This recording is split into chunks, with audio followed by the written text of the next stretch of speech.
Ce test consiste à mesurer l'habileté de l'enfant à déplacer son corps en mouvement latéralement le plus rapidement possible. Il s'agit d'abord de tracer deux lignes parallèles séparées par 4 mètres de distance. Le sujet prend position les deux pieds derrière une des deux lignes.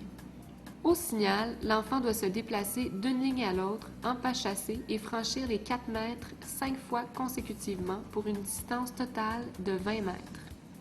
Aux extrémités, le sujet doit toucher la ligne avec le pied le plus rapproché avant de redémarrer en direction opposée.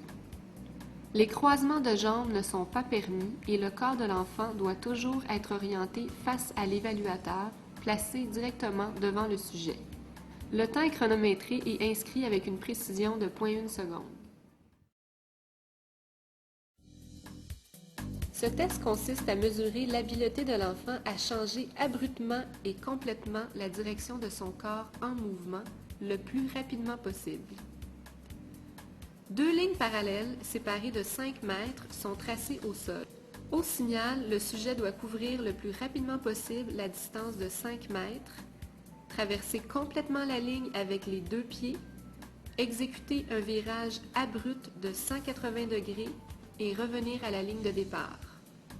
L'enfant doit franchir une distance de 25 mètres, c'est-à-dire 5 fois la distance qui sépare les deux lignes.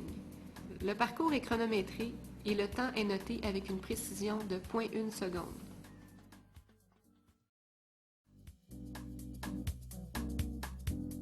Ce test propose de mesurer l'habileté de l'enfant à changer la position de son corps en mouvement lorsqu'il court le plus rapidement possible en contournant des obstacles. Il s'agit d'abord d'installer 6 cônes selon la disposition présentée. Deux rangées de cônes placées parallèlement sont séparées par une distance de 2 mètres en largeur.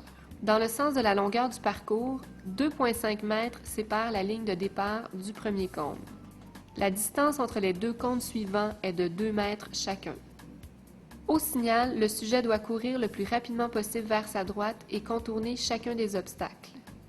Il refait le même cycle une deuxième fois, mais sans revenir à la ligne de départ. Une fois le deuxième cycle complété, l'enfant revient à son point initial. Le temps est chronométré avec une précision de 0,1 seconde.